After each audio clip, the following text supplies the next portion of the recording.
आप सभी को राम राम। मैं मास प्राण का 11वां विश्राम से आगे शुरू करती हूँ। श्री रामचंद्र भगवान की जय, सीता माता की जय। श्री रामचंद्र जी का सांवला शरीर स्वभाव से ही सुंदर है। उसकी शोभा करोड़ों करोड़ों कामदेव को लजाने वाली है। महाव्रत से युक्त चरण कमल बड़े सुहावने लगते हैं, जिन पर मुनियों के मन रूपी भोरे सदा छाए रहते हैं। पवित्र और मनोहर पीली धोती प्रातः काल के सूर्य और बिजली के ज्योति को कोहरे लेती है। कमर में सुंदर किंकणी और कटी सूत्र है। विशाल भुजाओं में सुंदर आभूषण सुशोभित है। पीला जनेऊ महान शोभा दे रहा है। हाथ की अंगूठी चित्त को चुरा लेती है। ब्याह के सब साज सजे हुए वे शोभा पा रहे हैं। चौड़ी छाती पर हृदय पर पहनने के सुंदर आभूषण सुशोभित है। पीला दुपट्टा खाका सोती शोभित है, जिसके दोनों छोरों पर मणि और मोती लगे हैं। कमल के समान सुंदर नेत्र हैं। कानों में सुंदर कुंडल है और मुख तो सारी सुंदरता का खजाना ही है। सुंदर बोहें और मनोहर नासिका है। ललाट पर तिलक तो सुंदरता का घर ही है, जिसमें मंगलमय मोती और मणि गुथे हुए हैं। ऐसा मनोहर मोर माथे पर सोह रहा है। सुंदर मोर में बहुमूल्य मणियां गुथी हुई है। सभी अंग चित्त को चुराए लेते हैं। सब नगर की स्त्रियां और देव सुंदर दूल्हे को देखकर तिनका जोड़ रही हैं और मणि वस्त्र तथा आभूषण निछावर करके आरती उतार रही हैं और मंगलगान कर रही हैं। देवता फूल बरसा रहे हैं और सूत मगध तथा भाट श्रेष्ठ सुना रहे हैं। सुहागिनी स्त्रियां सुख पाकर कुंवर और कुमारियों को कोहबर में लाई और अत्यंत प्रेम से मंगल गीत गाकर लौकिक रीति करने लगी। पार्वती जी श्री रामचंद्र जी को लहकों सिखाती और सरस्वती जी सीता जी को सिखाती हैं। रनिवास हास विलास के आनंद में मगन हैं। सभी जन्म जन्म का परम फल प्राप्त कर रही हैं। अपने हाथ की मणियों में सुंदर रूप के भंडार श्री रामचंद्र जी की परछाई दिख रही है। यह देखकर जानकी जी दर्शन में वियोग होने के भय से बाहु रूपी लता को और दृष्टि को हिलाती डुलाती नहीं है। उस समय हंसी खेल और विनोद का आनंद और प्रेम कहा नहीं जा सकता, उसे सखियां ही जानती हैं। तदंतर वर कन्याओं को सब सुंदर सखियां जनवा से लिवाली चली। उस समय नगर और आकाश में जहाँ सुनिए वहीं आशीर्वाद की ध्वनि सुनाई दे रही है और महान आनंद छाया है। सभी ने प्रसन्न मन से कहा कि सुंदर चारों जोड़ियां चिरंजीवी हो। योगीराज सिद्धि मुनीश्वर और देवताओं ने प्रभु श्री रामचंद्र जी को देखकर दुंदुभुबी बजाई और हर्षित होकर फूलों की वर्षा करते हुए तथा जय हो जय हो जय हो कहते हुए वे अपने अपने लोक को चले। तब सब चारों कुमार बहुओं सहित पिताजी के पास आए। ऐसा मालूम होता था मानो शोभा मंगल और आनंद से भरकर जनवासा उमड़ रहा हो। फिर बहुत प्रकार की रसोई बनी। जनक जी ने बारातियों को बुलावा भेजा। राजा दशरथ जी ने पुत्रों सहित गमन किया। अनुपम वस्त्रों के पावड़े पड़ते जाते हैं। आदर के साथ सबके चरण धोए और सबको यथा योग्य पीढ़ों पर बैठाया। तब जनक जी ने अवधपति दशरथ जी के चरण धोए। उनका शील और स्नेह वर्णन नहीं किया जा सकता। फिर श्री रामचंद्र जी के चरण कमलों को धोया, जो श्री शिव जी के हृदय कमल में छिपे रहते हैं। तीनों भाइयों को श्री रामचंद्र जी ही समान जानकर जनक जी उनके भी चरण अपने हाथों से धोए। राजा जनक जी ने सभी को उचित आसन दिए और सब परसने वालों को बुला लिया। आदर के साथ पत्तल पड़ने लगे, जो मणियों के पत्तों से सोने की कील लगाकर बनाई गई थी। चतुर और विनीत रसोइये सुंदर स्वादिष्ट पवित्र दाल भात और गाय का घी क्षण भर में सबके सामने परस गए। सब लोग पंच कोर करके अर्थात प्राणाय स्वाहा, अपनाया स्वाहा, व्यानाय स्वाहा, उदानाय स्वाहा और समानाय स्वाहा, इन मंत्रों का उच्चारण करते हुए पहले 5 ग्रास लेकर भोजन करने लगे। गाली का गाना सुनकर वे अत्यंत प्रेम मगन हो गए। अनेकों तरह के अमृत के समान पकवान परसे गए, जिनका बखान नहीं हो सकता। चतुर रसोइये नाना प्रकार के व्यंजन परसने लगे, उनका नाम कौन जानता है। 4 प्रकार के चरवे चौसे लेहे पेय पदार्थ चबाकर, चूसकर, चाटकर और पीकर खाने योग्य भोजन की विधि कही गई है। उनमें से एक एक विधि के इतने पदार्थ बने थे कि जिनका वर्णन नहीं किया जा सकता। 6 रसों के बहुत तरह के सुंदर व्यंजन हैं। एक एक रस के अनगिनत प्रकार के बने हैं। भोजन करते समय पुरुष और स्त्रियों नाम ले लेकर स्त्रियां मधुर ध्वनि से गाली दे रही हैं। समय की सुहावनी गाली शोभित हो रही है, उसे सुनकर समाज सहित राजा दशरथ जी हंस रहे हैं। इस रति से सभी ने भोजन किया। तब सबको आदर सहित आचमन हाथ मुंह धोने के लिए जल दिया गया। फिर पान देकर जनक जी ने समाज सहित दशरथ जी का पूजन किया। सब राजाओं के सिरमौर श्री दशरथ जी प्रसन्न होकर जनवासी के चले। जनकपुर में नित्य नए मंडल हो रहे हैं। दिन और रात पल के समान बीत जाते हैं। बड़े सवेरे राजाओं के मुकुटमणि दशरथ जी जागे। याचक उनके गण समूह का गान गाने करने लगे। चारों कुमारों को सुंदर वधुओं सहित देखकर उनके मन में जितना आनंद है वह किस प्रकार कहा जा सकता है।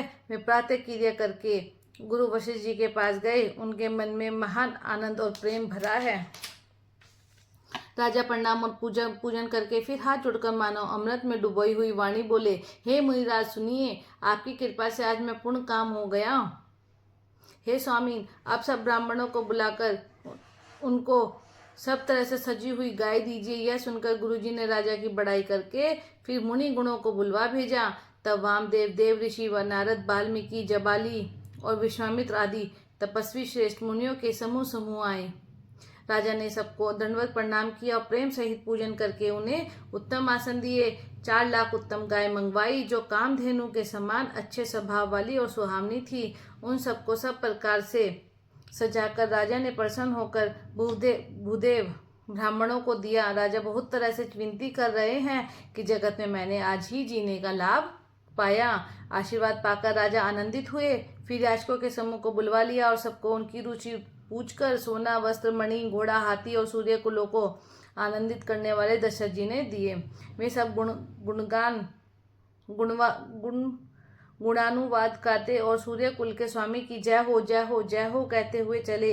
इस प्रकार श्री रामचंद्र जी के विवाह का उत्सव हुआ।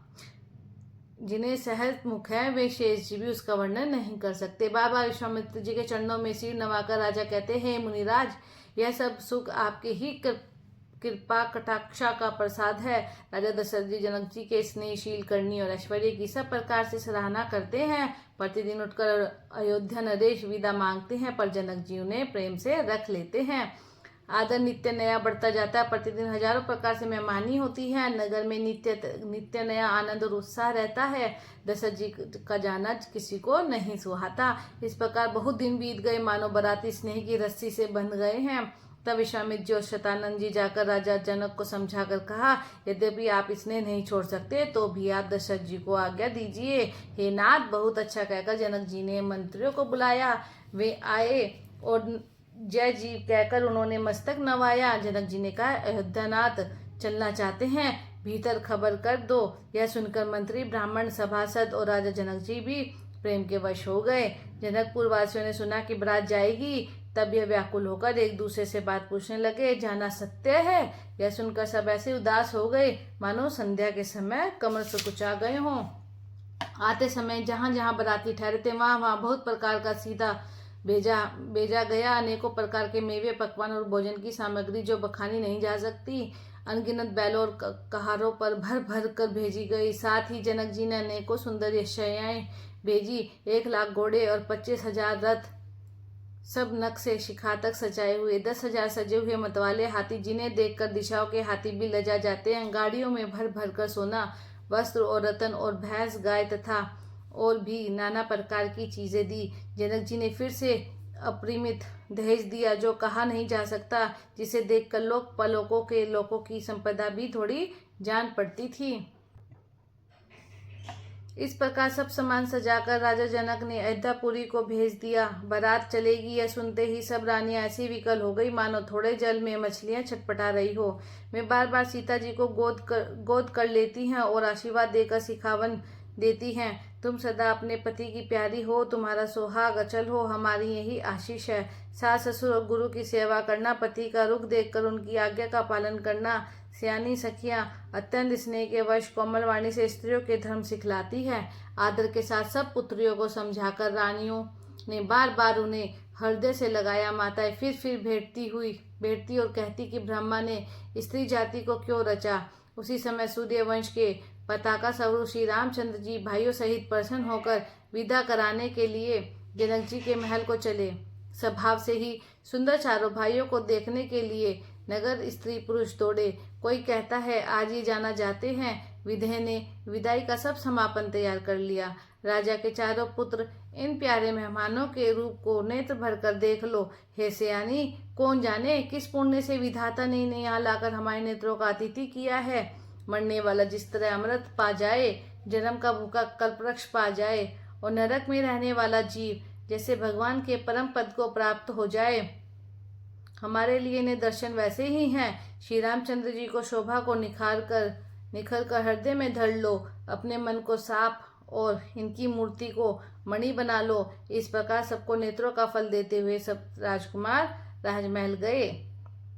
रूप के समुद्र सब भाइयों को देखकर सारा रनिवास हर्षित हो उठा।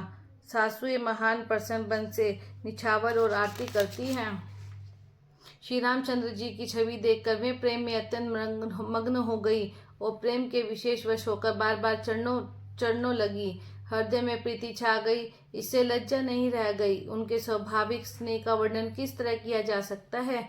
उन्होंने भाइयों सहित राम जी को उपटन करके स्नान कराया और बड़े प्रेम से षट्रस भोजन कराया। सुअवसर जानकर श्री रामचंद्र जी शील, स्नेह और संकोच भरी वाणी बोले, महाराज अयोध्यापुरी को चलना चाहते हैं। उन्होंने हमें विदा होने के लिए यहाँ भेजा है। हे माता, प्रसन्न मन से आज्ञा दीजिए और हमें अपने बालक जानकर सदा स्नेह बनाए रखिएगा।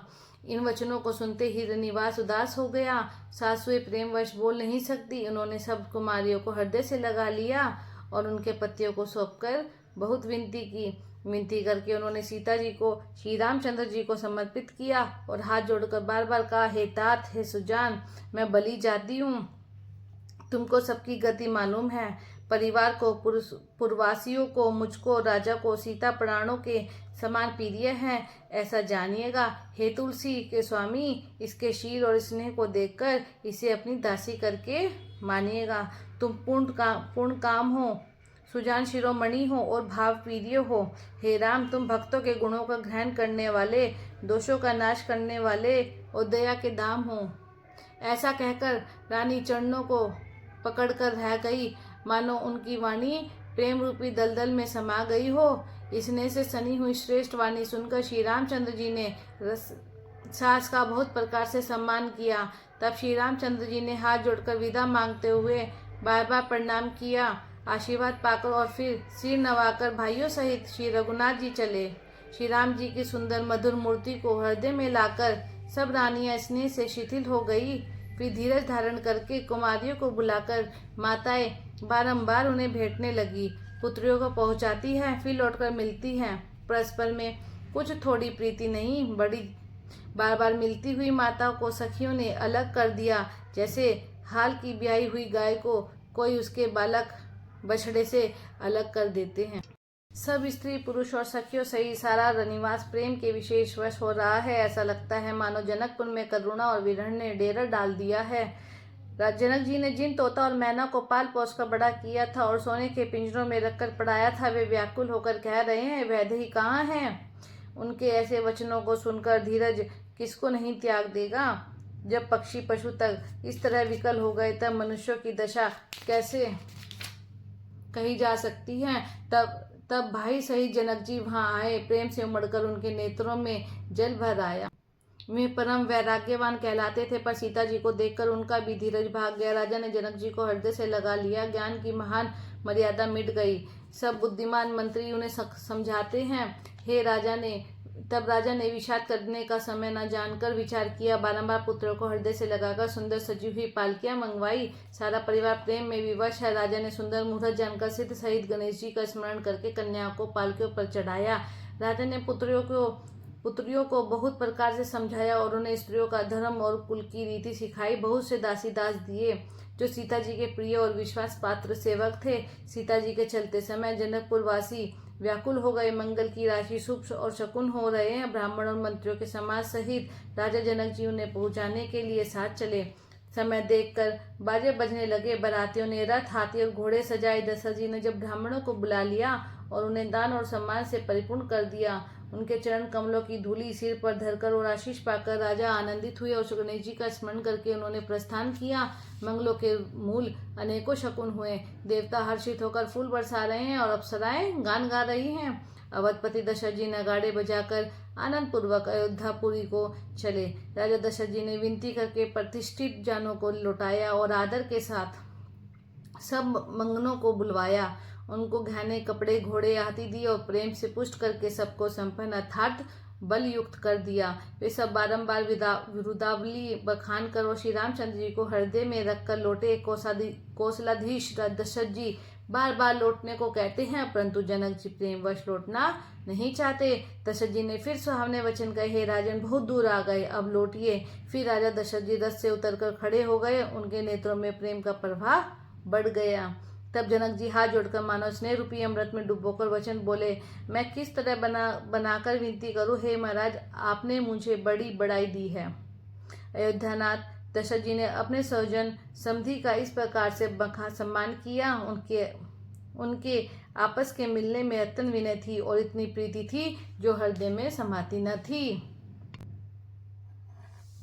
जनक जी ने मुनि मंडलिकों को सिर नवाया और सभी से आशीर्वाद पाया। फिर आदर के साथ वे रूप, शील और गुणों के निधान सब भाइयों से अपने दामादों से मिले और सुंदर कमल के समान हाथों को जोड़कर ऐसे वचन बोले जो मानव प्रेम से ही जन्म हो। हे राम जी, मैं किस प्रकार आपकी प्रशंसा करूं। आप मुनि और महादेव जी के वन रूपी मानसरोवर के हंस है। योगी लोग जिनके लिए क्रोध, मोह, ममता और मद को त्याग कर योग साधन करते हैं। हे सर्वव्यापक, ब्रह्म, अव्यक्त, अविनाशी, चितानंद, निर्गुण और गुणों की राशि है, जिनको मन सहित वाणी नहीं जानती, सब जिनका अनुमान ही करते हैं, कोई तर्कना नहीं कर सकते, जिनकी महिमा को वेद नीति कहकर वर्णन करता है और जो तीनों कालों में एक रस रहते हैं, वे ही समस्त सुखों के मूल मेरे नेत्रों के विषय हुए। ईश्वर के अनुकूल होने पर जगत में जिसको सब लाभ ही लाभ है, आपने मुझे इसी प्रकार से बढ़ाई दी और अपना जन जानकर अपना लिया। यदि 10,000 सरस्वती और शेष हों तो करोड़ों कल्पों तक गणना करते रहे। बोलो श्री रामचंद्र भगवान की जय। आपने तो भी हे रघुनाथ जी सुनिए, मेरे सौभाग्य और आपके गुणों की कथा कहकर समाप्त नहीं की जा सकती। मैं जो कुछ कह रहा हूँ वह अपने इस एक ही बल पर कि आप अत्यंत थोड़े प्रेम से प्रसन्न हो जाते हैं। मैं बार बार हाथ जोड़कर यह मांगता हूँ कि मेरा मन भूल कर भी आपके चरणों को ना छोड़े।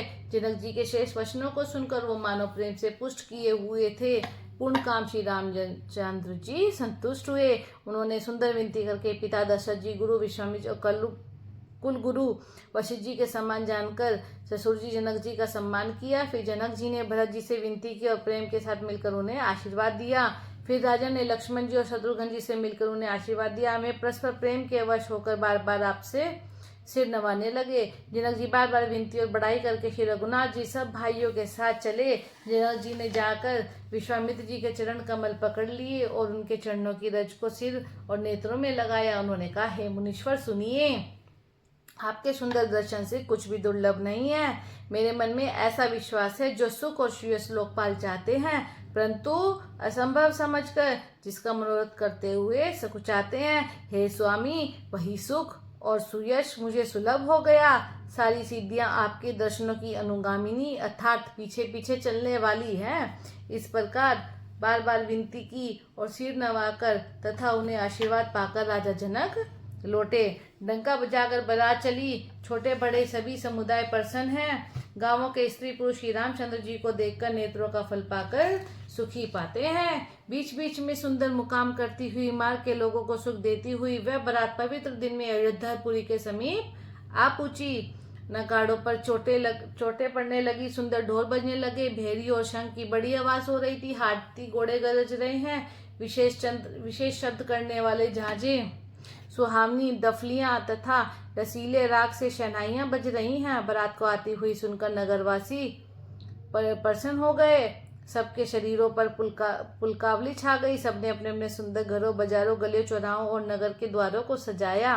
सारी गलियां अर्घ से सिंचाई गई। जहां तहां सुंदर चौक पुराए गए। तोरणों, ध्वजा, पताकों और मंडपों से बाजार ऐसा सजा कि जिसका वर्णन नहीं किया जा सकता।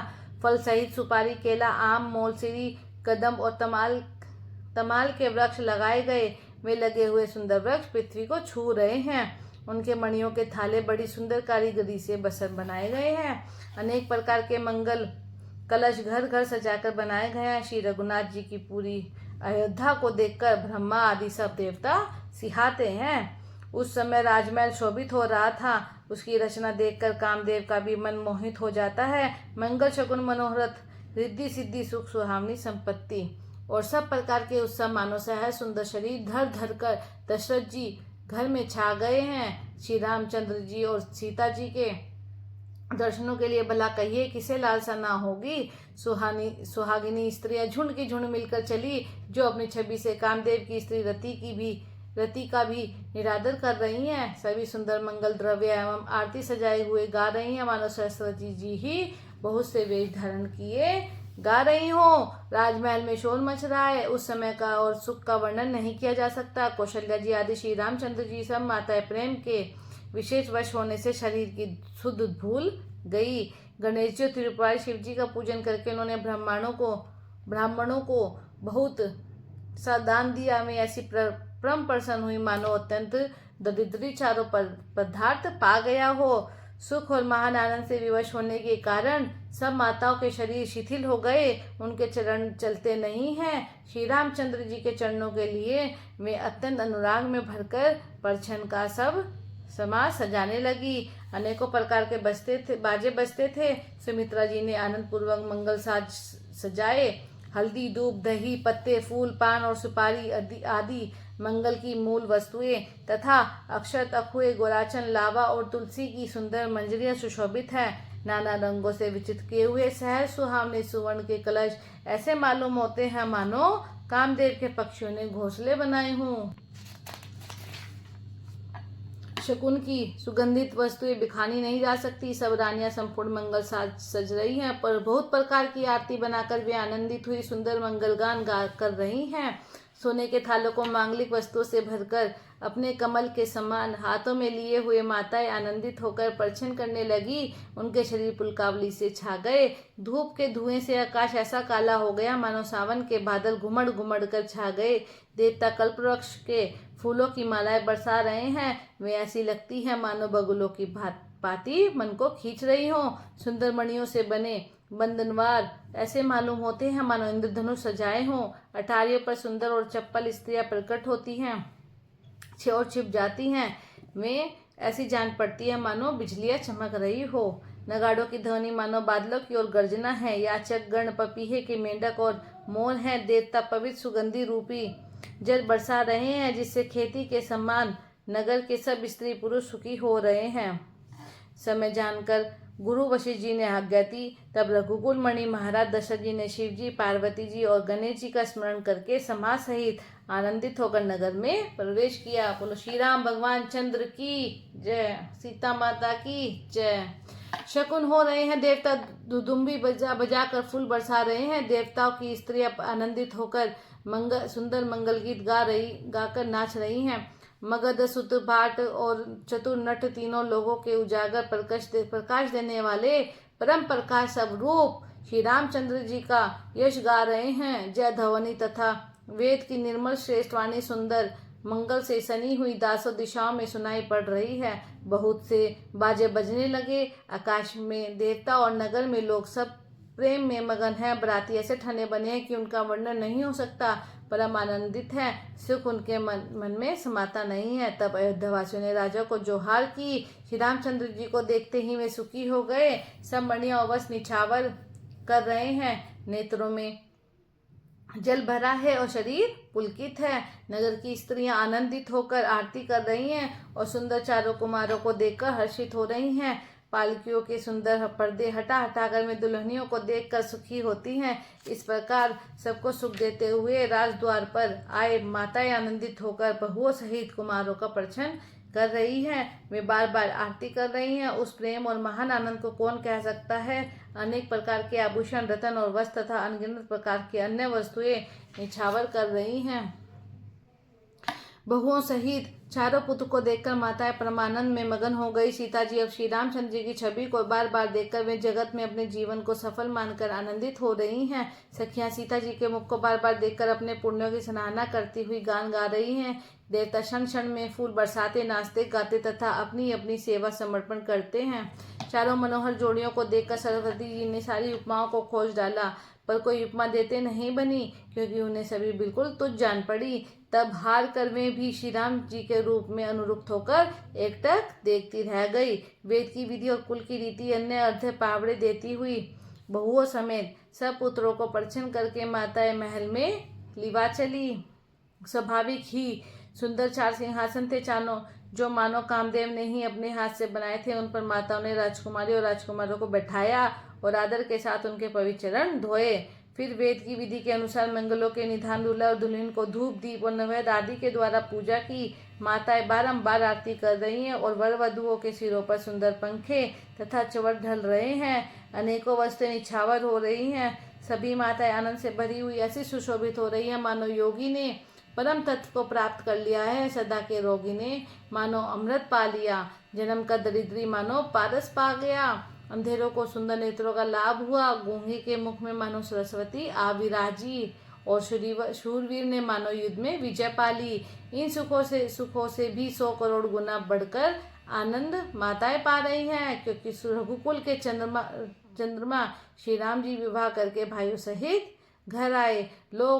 माताएं लोक रीति करती हैं और दूल्हे दुल्हन सकुचाते हैं। इस महान आनंद और विनोद को देखकर श्री रामचंद्र जी मन ही मन मुस्कुरा रहे हैं। मन की सभी वासनाएं पूरी हुई जानकर देवता और पितरों का भली भांति पूजन किया। सबकी वंदना करके माताएं यही वरदान मांगती है कि भाइयों सहित श्री राम जी का कल्याण हो। देवता छिपे हुए आशीर्वाद दे रहे हैं और माताएं आनंदित हो आंचल भरकर ले रही हैं। तदंतर राजा ने बरातियों को बुलवा लिया और उन्हें सवारियां वस्त्र मणि और आभूषण आदि दिए। आज्ञा पाकर श्री राम जी को हृदय में रखकर वे सब आनंदित होकर अपने अपने घर गए।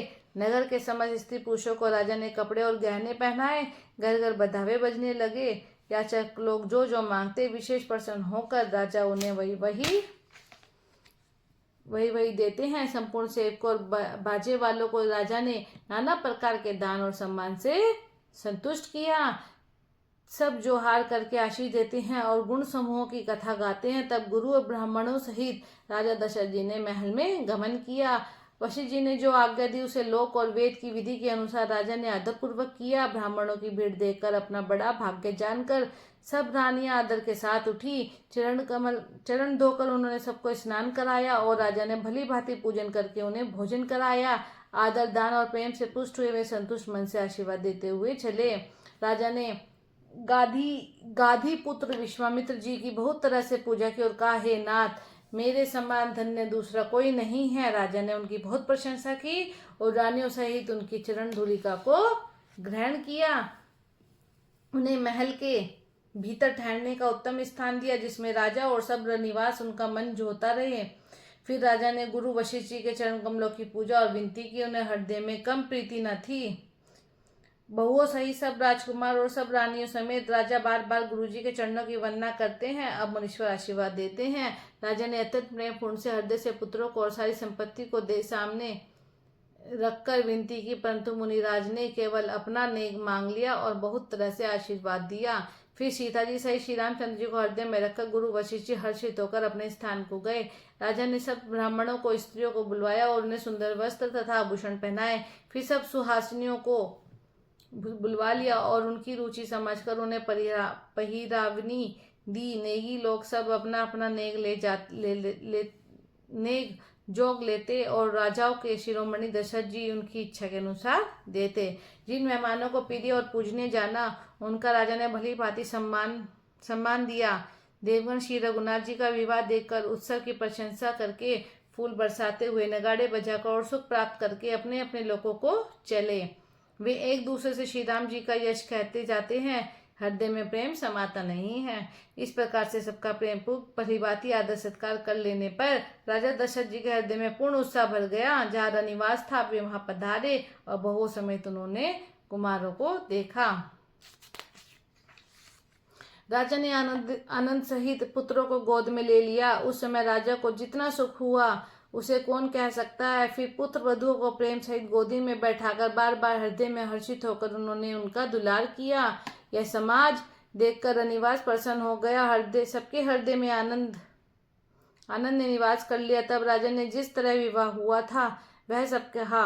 उसे सुनकर सब किसी को हर्ष होता है। राजा जनक के गुण, शील, महत्व, प्रीति की रीति और सुहावनी संपत्ति का वर्णन राजा ने भाट की तरह बहुत प्रकार से किया।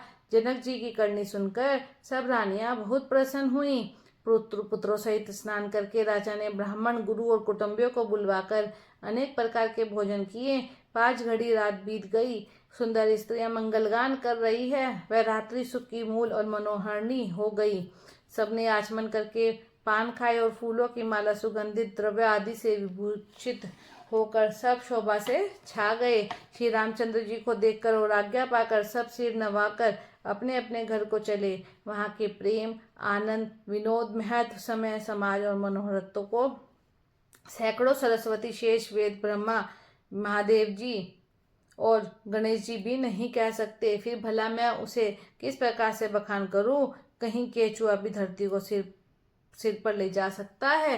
राजा ने सबका सब प्रकार से सम्मान करके कोमल वचन कहकर रानियों को बुला लिया और कहा, बहुएं अभी बच्ची हैं, पराए घर आई हैं, इनको इस तरह से रखना जैसे नेत्रों को पलके रखती हैं। लड़के थके हुए नींद के वश हो रहे हैं, इन्हें ले जाकर शयन कराओ। ऐसा कहकर श्री रामचंद्र जी के चरणों में मन लगाकर विश्राम भवन में चले गए। राजा के स्वभाव से ही सुंदर वचन सुनकर मणियों से जड़े सुवर्ण के पलंग बिछवाए, गो के दूध के फेंकने के समान सुंदर एवं कोमल अनेकों सफेद चादरें बिछाई। सुंदर तकियों का वर्णन नहीं किया जा सकता। मणियों के मंदिर में फूलों की मालाएं और सुगंध द्रव्य सजे। सुंदर रत्नों के दीपों और सुंदर चंदोवे की शोभा कहते नहीं बनती। जिसने उन्हें देखा हो वही जान सकता है। इस प्रकार सुंदर सैया सजाकर श्री रामचंद्र जी को उठाया और प्रेम सहित पलंग पर पुड़ाया। श्री राम जी ने बार बार भाइयों को आज्ञा दी, तब वे भी अपनी अपनी शैयाओं पर सो गए। श्री राम जी के सावले सुंदर कोमल अंगों को देखकर सब माताएं प्रेम सहित वचन कह रही हैं, हे तात, मार्ग में जाते हुए तुमने बड़ी भयावनी ताड़का राक्षसी को किस प्रकार से मारा? बड़े भयानक राक्षस जो विकट योद्धा थे और जो युद्ध में किसी को कुछ नहीं गिनते थे, उन दुष्ट मारीच और सुभाव को सहायकों सहित तुमने कैसे मारा? हे तात, मैं बलैया लेती हूँ। मुनि की कृपा से ही ईश्वर ने तुम्हारी बहुत सी बलाओं को टाल दिया। दोनों भाइयों ने यज्ञ की रखवाली करके गुरु जी के प्रसाद से सब विद्याएं पाई। चरणों की धूलि लगते ही मुनि पत्नी अहिल्या तर गई। विश्व भर में यह कीर्ति पूर्ण रीति से व्याप्त हो गई। कच्छपी की पीठ, व्रज और पर्वत से भी कठोर शिवजी के धनुष को राजाओं के समान तुमने तोड़ दिया। विश्व विजय के यश और जानकी को पाया। सब भाइयों को ब्याहकर घर आए। तुम्हारे सभी कर्म अमानुषी हैं, मतलब मनुष्य की शक्ति के बाहर हैं, जिन्हें केवल विश्वामित्र जी की कृपा ने सुधारा है। हे तात, तुम्हारा चंद्रमुख देखकर आज हमारे जगत में जन्म लेने वाला सफल हुआ। तुमको बिना देखे तो जो दिन बीते हैं उनको ब्रह्मा गिनती में न लावे।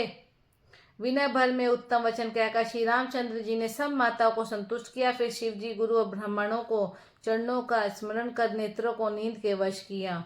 नींद में भी उनका अत्यंत सलोना मुखड़ा ऐसा सो रहा था मानो संध्या के समय का लाल कमल सो रहा हो। स्त्रियां घर घर जागरण कर रही हैं और आपस में मंगलमयी गालियां दे रही हैं।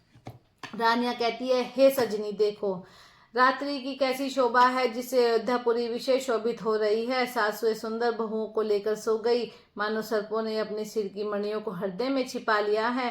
प्रातःकाल पवित्र ब्रह्म मुहूर्त में प्रभु जागे। मुर्गे सुंदर बोलने लगे। भाट और मग दोनों ने गुणों का गान किया। तब नगर के लोग द्वार पर जोहार करने को आए। ब्राह्मणों, देवताओं, गुरु, पिता और माताओं की वंदना करके आशीर्वाद पाकर सब तब भाई प्रसन्न हुए। माताओं ने आदर के साथ उन्हें मुखों को देखा। फिर वे राजा के दरवाजे पधारे। स्वभाव से ही पवित्र चारों भाइयों ने जब शौचादि से निवृत्त होकर पवित्र सरयू नदी में स्नान किया और प्रातः किया, करके वे पिता के पास आए। राजा ने देखते ही उन्हें हृदय से लगा लिया। तदंतर वे आज्ञा पाकर हर्षित होकर बैठ गए। श्री रामचंद्र जी के दर्शन कर और नेत्रों के लाभ की बस यही सीमा है, ऐसा अनुमान कर सारी सभा शीतल हो गई। फिर मुनि वशिष्ठ जी और विश्वामित्र जी आए। राजा ने उनको सुंदर आसनों पर बैठाया और पुत्रों समेत उनकी पूजा करके उनके चरणों लगे। दोनों गुरु श्री राम जी को देखकर प्रेम में मुग्ध हो गए। वशिष्ठ जी धर्म के इतिहास कह रहे हैं और राजा निवास रहित सुन रहे हैं, जो मुनियों के मन को भी अगमय हैं। ऐसी विश्वामित्र जी की करनी को वशिष्ठ जी ने आनंदित होकर बहुत प्रकार से वर्णन किया। वामदेव जी बोले, ये सब बातें सत्य है। विश्वामित्र जी की सुंदर कीर्ति तीनों लोकों में छाई हुई है। ये सुनकर किसी को आनंद हुआ। श्री राम लक्ष्मण के हृदय में अधिक उत्साह हुआ। नित्य ही मंगल, आनंद और उत्सव होते हैं। इस तरह आनंद में दिन बीतते जाते हैं। अयोध्या आनंद से भरकर उमड़ पड़ी। आनंद की अधिकता अधिक बढ़ती ही जा रही है। अच्छा दिन शोध कर सुंदर कंगन खोले गए। मंगल, आनंद और विनोद कुछ कम नहीं हुए। इस प्रकार नित्य नए सुख को देखकर विदेवता सिहाते हैं और अयोध्या में जन्म पाने के लिए ब्रह्मा जी से याचना करते हैं। विश्वामित्र जी नित्य ही चलना चाहते हैं, पर रामचंद्र जी के स्नेह और विनय वश रह जाते हैं। दिनों दिन राजा का 100 गुना पाव देखकर महामुनिराज विश्वामित्र जी उनकी सराहना करते हैं। अंत में जब विश्वामित्र जी ने विदा मांगी, तब राजा प्रेम मगन हो गए और पुत्रों सहित आगे खड़े हो गए। बोले, हे नाथ, यह सारी संपदा आपकी है। मैं तो स्त्री पुत्रों सहित आपका सेवक हूँ। हे मुनि, लड़कों पर सदा स्नेह करते रहिएगा और मुझे भी दर्शन देते रहिएगा। ऐसा कहकर पुत्रों और रानियों सहित राजा दशरथ जी विश्वामित्र जी के चरणों पर गिर पड़े। उनके मुंह से बात नहीं निकलती। ब्राह्मण विश्वामित्र जी ने बहुत प्रकार से आशीर्वाद दिए और वे चल पड़े। प्रीति की रीति कहीं नहीं जाती। सब भाइयों को साथ लेकर श्री राम जी प्रेम के साथ उन्हें पहुंचाकर और आज्ञा पाकर लौटे। गादी कुल के चंद्रमा विश्वामित्र जी बड़े हर्ष के साथ श्री रामचंद्र जी के रूप राजा दशरथ जी भक्ति, विवाह और उत्साह तथा आनंद को मन ही मन सराहते जाते। वामदेव जी और रघुकुल के गुरु ज्ञानी वशिष्ठ जी फिर विश्वामित्र जी की कथा बखान कही। मुनि का सुंदर यश सुनकर राजा मन ही मन अपने पुण्यों के प्रभाव का बखान करने लगे। आज्ञा हुई तब सब लोग लौटे। राजा दशरथ जी भी पुत्रों सहित महल में गए। जहाँ तहाँ सब श्री रामचंद्र जी की विवाह की गाथाएं गा रहे हैं। श्री रामचंद्र जी का पवित्र सुयश तीनों लोकों में छा गया। जब से श्री रामचंद्र जी विवाह करके घर आए, तब से सब प्रकार का आनंद अयोध्या में आकर बसने लगा।